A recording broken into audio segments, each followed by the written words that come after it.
Hello everyone, Miss Carrie here from Miss Carrie's Creations. Today I'm sharing 2 card projects that you can create using items from the Not Too Shabby January box of the month. These are really quick cards that you can make to give family and friends, and I can't wait to share them with you. If you missed my previous project, let me share real quick what comes in this collection. You will receive 2 paper pads, Somebody Loves Me and Best Friends. Both of these are 6x6 double-sided patterns. There are also 2 packages of ephemera, which match the pattern papers, and 3 stamp sets. Today I'm going to be creating some Valentine cards using strips of pattern paper from the Somebody Loves Me paper pad. And I'll be using a few sentiments from the stamp sets that come with that box of the month. I'm going to start by cutting up some pattern paper strips. You can cut these to any size that you like. If you want them to span the width of the card, you will need to make these 4 1/4 inches wide.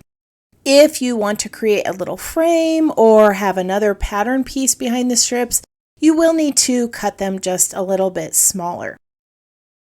As I create each of the cards today, I will list the measurements of my paper strips for each card, just in case you wish to recreate them as shown. I'm also going to share some fun ways to amp up these strips of paper using stencils and decorative borders.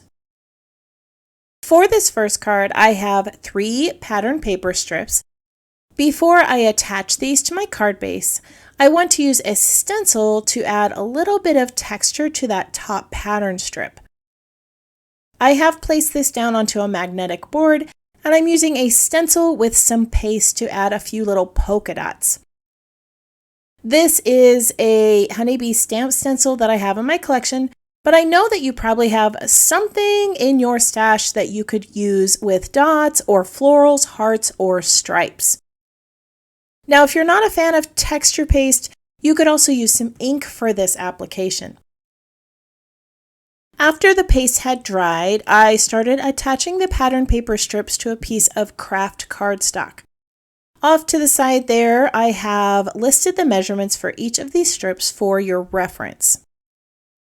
On that second pattern paper strip, I wrapped a little bit of ribbon around it before I attached it to the card. I did cut it a little bit wider than needed so that I was able to attach the ribbon to the back. Once all of my pattern paper strips were laid down onto that craft cardstock, I used my sewing machine to add some stitching, and then I attached this to a card base. I have stamped the phrase Valentine's Day onto a piece of cardstock using one of the stamps in the box of the month. I backed this with some pattern paper to help it stand out. I did have a difficult time deciding which one of the die cuts I wanted to use on this card.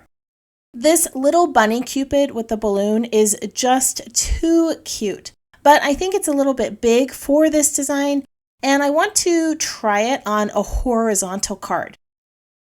I honestly loved that lazy bunny on top of the sentiment, looking at the little heart, but I knew that I would be using a bunny on the second card, so I opted for a floral die cut instead.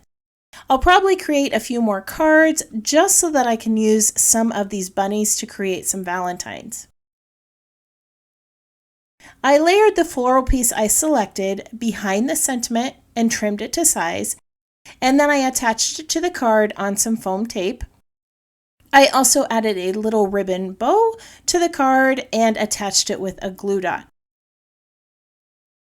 This card came together rather quickly, so let's go ahead and make a second pattern paper strip card. For this card, I've created a frame for my pattern paper strips from a 4-inch by 5 1/4 inch piece of pattern paper. My pattern paper strips are going to be cut at 3 3/4 inches wide, and one of them has been cut using a border die. You can use any die in your collection or cut a border with your cutting machine if you like. Before I attach all of these in place, I want to stamp my sentiment onto the cloud pattern paper. That white cloud in the background is the perfect spot for the sentiment. I'm going to go ahead and place this down onto a stamping platform, line up my stamp, and then I'm going to stamp that sentiment right there on top of the little cloud image. Now I'm going to be able to add all of those pattern paper strips to the frame. As I do this, I will list those measurements off to the side for you so that you can refer to them as you create your own cards. When I was cutting the paper strips for both cards, I was very careful to pay attention to the patterns on those papers.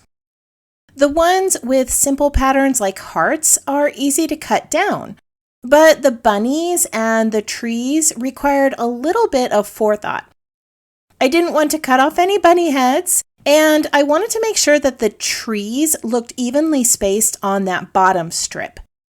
I also paid attention to the direction of the lines on the patterns. Paying attention to your patterns on your paper before cutting helps create a nice balanced background on your project. Before I attach this down to a card base, I am going to add a little bit of stitching with my sewing machine, but you are always welcome to skip that part. In the lower left corner, I'm going to add a little bit of ephemera, and I'm going to attach this with some foam tape so that I can add some dimension to this card. All right, now that our second card is complete, let's go ahead and take a look at the two designs created today. Both of these are super simple and easy to make using pattern paper strips. I chose to use ones from the Some Bunny Loves You collection, but you could use patterns from the Best Friend paper pad for these types of cards. You could use any of the elements or sentiments that come in the box of the month to match the occasion that you're creating for, but I thought that this would be a fun set to use for some Valentine cards. There are so many possibilities with this box of the month collection. Adding texture paste to your cards is a great way to amp up that pattern paper and give your cards some fun dimension. Again, if you are not a fan of texture paste, you can always skip that part of the design. I want to thank you for joining me today as I created these two Valentine cards. I hope this project inspired you to try something new. If you would like to see more of my creations, you can follow Miss Carrie's Creations online. If you have any questions about this project or the supplies I listed below, feel free to leave me a comment.